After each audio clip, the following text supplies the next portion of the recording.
Mulan is a 2020 live-action remake of the beloved 1998 animated classic of the same name, which itself is based on the Ballad of Mulan, an old Chinese folk story.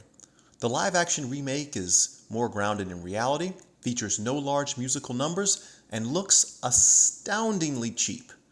Yeah, safe to say some things went wrong with this one, Mickey. As usual, spoilers ahead.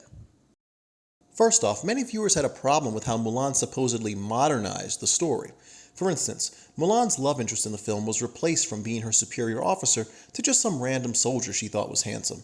There was also the inference that one of Mulan's comrades could be gay, and the film trips all over itself, reminding you that Mulan is a warrior. I mean, thanks film, I would have forgotten that Mulan was a warrior, what with her charging into battle clad in armor and all, had it not been for you constantly reminding me of the fact throughout. There seems to be this assumption that the audience is so stupid that it can't understand female empowerment unless you spell it out to them, even though that empowerment is literally the main topic of the entire film. There are also other little things like how Mulan removes all the trappings of masculinity and charges into battle as her authentic self, even if it would have put her at a disadvantage in combat. But overall, this girl boss stuff is to be expected from Disney at this point. They figured they can market it to generate more positive press and therefore more cash. No. The far more pervasive, or rather puzzling piece to this depressingly, yet somehow all too expectedly bad live-action remake is just how cheap it all looks. We have to realize that Mulan attempts to do things that no other Disney movie has ever done. It was trying to be the remake of the Disney classic while also venturing into completely unknown territory for mainstream Disney films. While the movie drops musical numbers, when we're through, boys will gladly go to war for you. Not necessarily a bad thing. It incorporates elements of Hong Kong cinema, like the martial arts of Crouching Tiger, Hidden Dragon, and the military epics covering the romance of the Three Kingdoms, like, say, Red Cliff. So Disney was trying to make a live-action kung fu medieval Chinese war movie. Yeah. What could possibly go wrong? Well, everything. Just everything. All of it. The martial arts are floaty, and unlike in Crouching Tiger, Hidden Dragon, the moves lack weight and the blows lack impact. Part of this is because martial arts are not the film's focus, and part of this is because Disney has to be careful with live-action violence. Regardless, it makes the combat look, well, forgettable and cheap. The settings look fine, and there are lots of unique sets made for the film, but the need to have everything be so colorful or filled with CG makes things look even cheaper. The biggest culprit, however, is by far the battle sequences.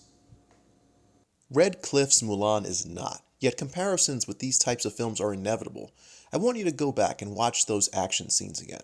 You know what? No, I'm not going to do that to you. That would be cruel and unusual punishment. Just think back to those fights. It seems like in each one, the decision was made to film the sequence of events in the cheapest way possible. In that large open field battle that ends in an avalanche, Mulan is part of a flanking cavalry unit that consists of maybe a dozen guys. Before the battle starts, her dozen guys take off and chase another 2 dozen or so guys, leaving the battle behind. They get shot with arrows, go through some smoke, and voila, Mulan is all alone with only the witch to face off with. Now think of the final battle to save the Emperor. Instead of the big ambush in the courtyard, the movie crams us into a hallway where a couple of soldiers fight before Mulan scampers off to have her big boss battle. There is a reluctance to film the large-scale battles depicted in the film because filming those fights is hard and expensive. Even the final battle between Mulan and the boss takes a shortcut, since the special effects heavy witch is killed off by an arrow so they don't have to choreograph a fight scene with her at the end. The question is, why? Why does Mulan seem so cheap? Is it a lack of belief in Asian-led film? Is it the Wakanda problem, where the setting is so fantastical that it is hard to bring to life? Actually, no. By some accounts, Mulan is the most expensive live-action remake to date. Look, I get it. Bringing something like Mulan to life is very challenging, but I shouldn't be able to so easily detect each time the filmmakers avert my eyes towards scenes or sequences that are less expensive to shoot. Filmmaking is an illusion. It's a magic trick, but you should never see exactly how the trick was performed, or you wouldn't be able to lose yourself in it or suspend your disbelief. When your audience knows that you're trying to save money with every shot, it makes one of the most expensive Disney movies ever made seem like one of the cheapest. Come on. Who did a good job? Come on, tell me who did a good job. Oh, all right.